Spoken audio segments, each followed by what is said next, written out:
Guys, welcome back to flying Bande. Guys, आज मैं फिर से एक हॉन्टेड स्टोरी ले आई हूँ जो कि जापान की है। सोचो जापान में भी भूत आते हैं, वो भी टोक्यो के किसी एयरपोर्ट की है। और कहानी इतनी ज़्यादा हॉन्टेड होने वाली है ना कि आज रात में आपको नींद नहीं आने वाली है, और इसको शेयर किए बिना तो आप लोग रहने वाले नहीं हो। सो गाइज, अगर मेरे चैनल पे आप नए हो तो जल्दी से चैनल को सब्सक्राइब कर दो, वीडियो को लाइक ज़रूर कर देना, अपने फ्रेंड्स में शेयर भी कर देना। अगर आपकी भी कोई हॉन्टेड कहानी है तो मुझे ज़रूर से ज़रूर भेज देना, क्योंकि आप लोगों को पता ही है जैसा कि मैं सबकी हॉन्टेड कहानियाँ सुनाया करती हूँ। और आज की वीडियो में भी मैं अपने सब्सक्राइबर्स की हॉन्टेड स्टोरी रीड करने वाली हूँ, तो लास्ट तक जरूर बने रहिएगा और बिना लाइक किए बिल्कुल भी मत जाइएगा। So without any further do let, let's get started.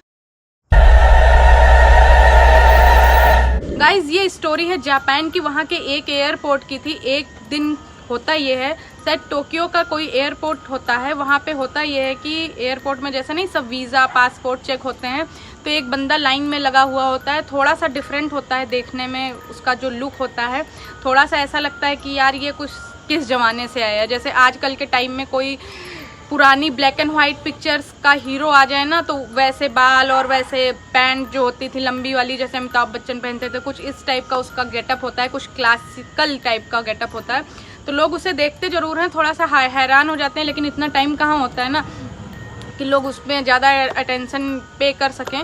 तो वो लाइन में लगा होता है, जैसे जैसे वो अपने काउंटर पे पहुंचता है, उसका नंबर आता है, वो अपना पासपोर्ट और वीज़ा देता है। तो जो बंदा चेक कर रहा होता है पासपोर्ट वीज़ा, उसको देख के बड़ा आश्चर्य होता है, ये क्या है।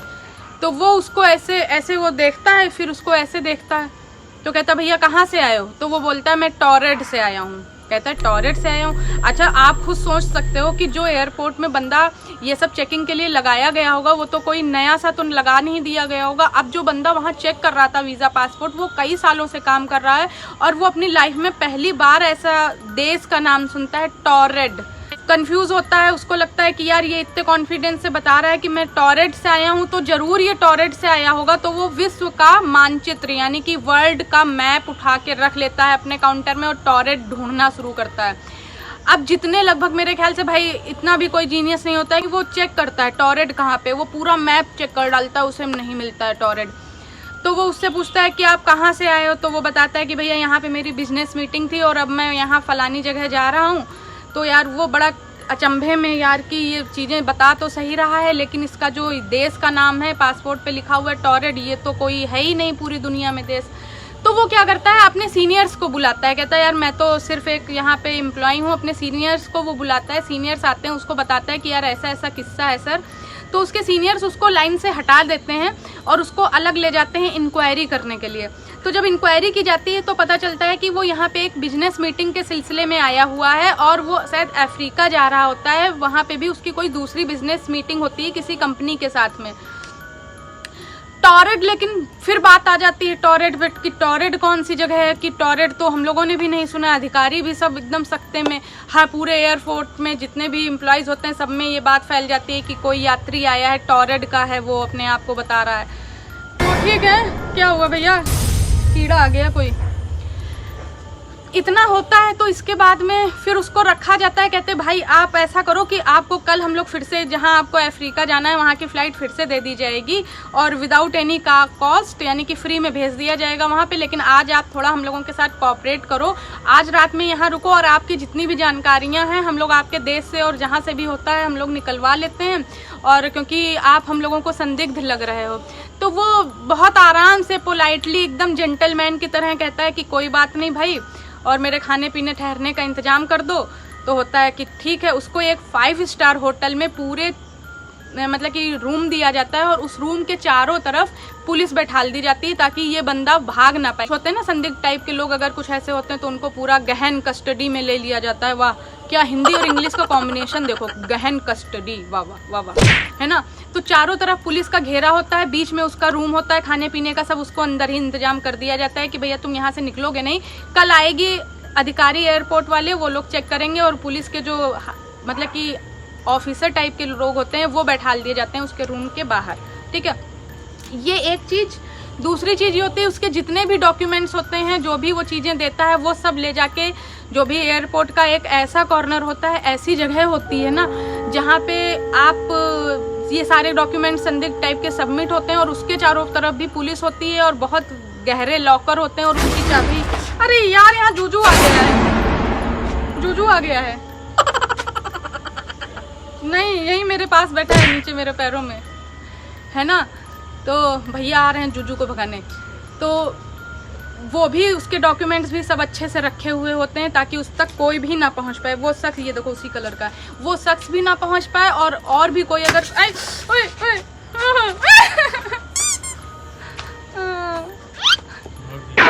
जूजू चला गया, है ना। तो वो डॉक्यूमेंट्स भी बहुत अच्छे से सुरक्षित रख दिए जाते हैं ताकि आगे की जो जांच होगी उसमें वो लोग उसे देख सकें। इतना होता है।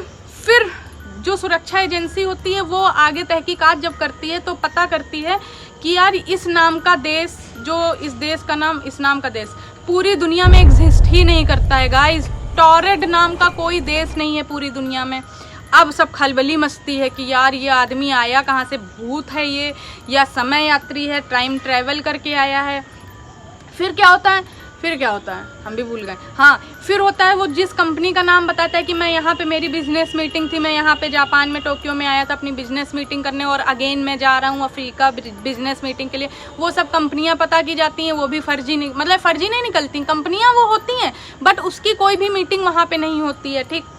दूसरी बात, जो जिस होटल की वो बुकिंग के लिए बताता है वहाँ होटल में चेक किया जाता है, वहाँ पे भी कोई बुकिंग उसकी नहीं होती है। तो कुल मिला के ये जितनी भी चीज़ें थी, लेकिन एक बात सबको खटकती है कि वो वीज़ा पासपोर्ट जो होता है वो रियल होता है ना। उन लोगों के जो भी कोड वगैरह या जो भी चीज़ें होती होंगी वो बिल्कुल भी फर्जी नहीं होता है, वो रियल होता है। तो मे बी पॉसिबल कि किसी ज़माने में वो टॉरेड होता हो देश, है ना, या फिर भविष्य अगर टाइम ट्रेवल करके आया हो तो इतनी सारी चीज़ें उन अधिकारियों के दिमाग में चल रही होती हैं कि यार चलते हैं जल्दी से उस आदमी से पूछते हैं। ये सब पता करने में ना उनको पूरी रात लग गई होती है। अगेन वो लोग जाते हैं उस होटल में जहाँ पे उसको ठहराया गया था 5 स्टार होटल में, और जाते हैं अंदर रूम में, चेक करते हैं तो वो देखते हैं कि वो आदमी है, समझिए, मतलब कि पूरी सुरक्षा घेरे में वो आदमी था और वो छूमंतुर हो गया। वो है ही नहीं पूरे रूम में कहीं। वॉशरूम में देखा जाता है वहाँ पे भी नहीं, और पूरा रूम सीमेंटेड लॉक होता है, कहीं से बाहर निकलने की जगह नहीं होती है।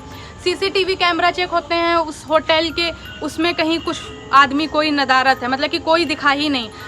इसके बाद एयरपोर्ट के सीसीटीवी, इसके बाद फिर पता क्या होता है, जो डॉक्यूमेंट्स जहाँ पे रखे जाते हैं पूरी तरह से सील पैक एक जगह पे, वहाँ से उसके डॉक्यूमेंट्स तक गायब हो गए। सोचो, जो डॉक्यूमेंट्स का वीज़ा, पासपोर्ट, इस टाइप की जो भी उसकी चीज़ें होती हैं डेली वाली, जो भी सब होता है उसका बैग वगैरह, वो सब गायब हो गया। अब अधिकारियों के एकदम पैरों तले ज़मीन खिसक जाती है कि यार ये तो पॉसिबल ही नहीं है कि चलो मान लेते हैं कि होटल में उसने किसी से मतलब कि सांठ-गांठ कर ली होगी, उसको किसी ने भगा दिया होगा, लेकिन यहाँ से तो कुछ हो ही नहीं सकता क्योंकि यहाँ तो सीसीटीवी फुटेज में ही कोई नहीं है और एयरपोर्ट में कितनी सुरक्षा होती है ना, तो यहाँ से तो कुछ हो ही नहीं सकता है। अब वो सब बहुत परेशान। अब शुरू होता है दौर स्टार्टिंग से, जहाँ से वो आया था उस खिड़की पे, मतलब कि उस काउंटर पे अपना वीज़ा और पासपोर्ट देखता है। वहाँ पे देखिए क्या होता है, वो लोग सीसीटीवी फुटेज चेक करते हैं, जाते हैं एक दिन पहले जो स्टार्टिंग जहाँ से होती है वहाँ पे वो देखते क्या है कि जो इंसान सीसीटीवी पे, मतलब कि वो काउंटर पे बैठा हुआ होता है ना, चेकिंग कर रहा होता है, वो तो बैठे सबकी चेकिंग कर रहा है। इसके बाद एक टाइम ये आता है कि वहाँ पे कोई बंदा नहीं होता है और वो पासपोर्ट वीज़ा किसी का चेक कर रहा होता है और सामने किसी से बोल रहा होता है। सोचिए जरा कितना क्रीपी सा है, वहाँ पे कोई होता ही नहीं। इट मीन्स वो जो आदमी था वो है ही नहीं सीसीटीवी में। अगेन से सारी चीज़ें यही होती हैं। वो पुलिस कॉप्स जो आते हैं वो उसको लेके जाते हैं, वो लोग देखते हैं कि हम लोग तो अकेले जा रहे हैं, हम लोग तो किसी को पकड़े ही नहीं है। होटल के रूम की सीसीटीवी चेक होते हैं, वो होटल में जाते हुए भी नहीं दिखता, वो अकेले पुलिस वाले जा रहे होते हैं, बंद करते हैं दरवाज़ा, बाहर आते हैं, वो कहीं की भी फुटेज में कवर नहीं होता। मेरे तो सच में गुम्स आ गए, मुझे तो जाड़ा लगने लगा। ये स्टोरी बड़ी ही हॉन्टेड सी है, लेकिन एज्यूम करके देखो, सोचो जरा कि यार ये सच है। और आप सर्च भी कर सकते हो यार, टोक्यो की कहानी है, जापान की कहानी है, कुछ साल पहले 50-60 साल पहले की कहानी है और एकदम रियल है। तो अब पूरे जापान में खलबली मच जाती है, सारे न्यूज़पेपर में वही समय यात्री आया और टाइम ट्रैवल आया और एलियन आया, भूत था, पिशाच था, इस टाइप की दुनिया भर की बातें हो जाती हैं। सो मुझे क्या लगता है, मुझे तो लगता है वो भूत हो सकता है या भी नहीं हो सकता है, मुझे तो डर लगता है बस। आपको क्या लगता है वो आदमी था क्या नहीं था? ऐसा क्या सच में होता है क्या? ऐसे लोग इनविजिबल हो सकते हैं क्या? वो भी कैमरे के सामने कोई कैसे गायब हो सकता है? अपने कमेंट्स जरूर बताइएगा। अगर आपकी भी कोई हॉन्टेड स्टोरी है तो वो भी शेयर कर सकते हो मेरे साथ में। और पहली बार हो चैनल पे तो सब्सक्राइब कर लेना, लाइक और शेयर करना मत भूलना। अब स्टार्ट करती हूँ मैं अपने सब्सक्राइबर की स्टोरी।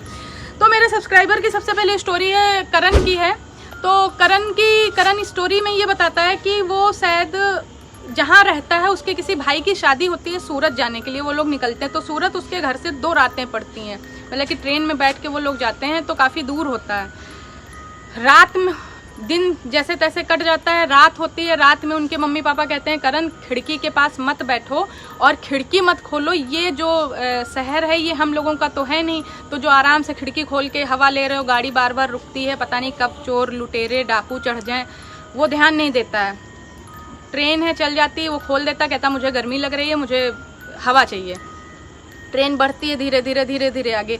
एक जगह क्या होता है, ट्रेन रुक जाती है और आपको पता है ट्रेन जब निकलती है तो ट्रेन के वे ऐसे होते हैं जो शहर से शायद कभी कभी बीच में जाते हैं या मोस्टली जंगल जाती है। ऐसे लंबे ट्रैवल की गाड़ियां तो जंगल से ही होके गुजरती हैं। जंगल होते हैं, रास्ते में कई कब्रिस्तान पड़ते हैं। ऐसे ही किसी एक कब्रिस्तान पे गाड़ी रुक जाती है तो वो बाहर से खिड़की खोल के देखता है, एकदम से उसकी नज़र पड़ती है एक कब्र पे। तो कब्र पे वो देखता है कि एक वाइट साया बैठा हुआ होता है और वो कुछ खा रहा होता है ना। वो भी ढंग से नहीं देख पाया था और अमावस्या की रात थी तो वो क्लियरली उस वाइट साये को देख सकते, क्योंकि काली रात में सफ़ेद चीज़ें तो एकदम दूर से ही दिख जाती हैं ना। तो कुछ ऐसा सीन होता है वहाँ पे। वो इतना ज़्यादा डर जाता है, वो खिड़की बंद ही कर रहा होता है।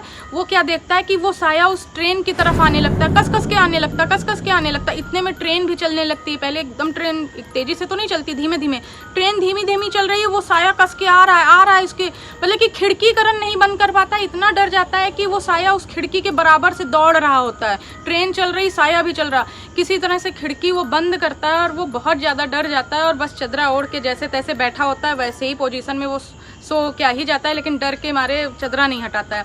सुबह होती है, कहानी अपनी मम्मी को बताता है तो मम्मी लोग तो विश्वास करती नहीं, बताती हो सकता है कि वो चोर डाकू हो। अब क्या था तो, लेकिन करण ने क्लियरली देखा था तो मुझे भी लगता है कि यार इतनी बड़ी चीज़ तो कोई वहम तो नहीं हो सकती है ना, क्योंकि अगर वो देख रहा है कि वो चीज़ हवा में उड़ रही है, उसके पैर नहीं है, तो चोर डाकू हवा में क्यों उड़ेंगे, है ना। तो ये बहुत ज़्यादा क्रीपी स्टोरी है करण की।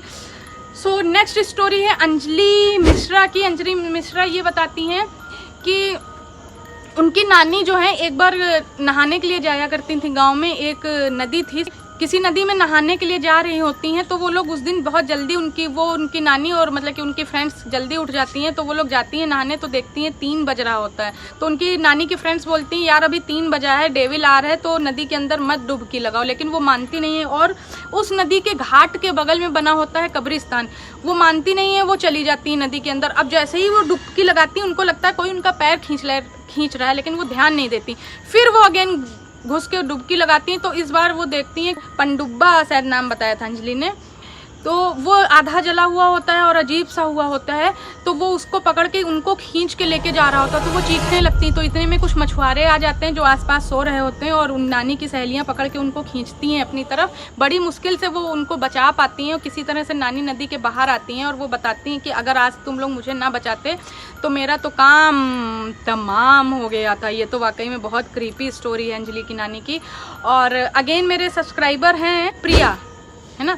प्रिया की स्टोरी है, प्रिया के डैड की स्टोरी है। इनफैक्ट प्रिया बताती है कि एक बार उनके डैड को उनके गांव में एक लड़की रोते हुए मिलती है और वो बताती है कि चाचा ये मेरे पीछे एक काला आदमी आ रहा है, काले कपड़े पर अजीब सा पहने हुए, ये मेरा पीछा कर रहा है और मुझे बहुत डर लग रहा है और मुझे अच्छा नहीं लग रहा। तो जब इनके डैड देखते हैं तो कहते हैं बिल्कुल तुम परेशान ना हो, तुम मेरे पीछे ऐसे साइड में आ जाओ, इसको तो मैं चुटकी में अभी इसका काम तमाम करता हूँ।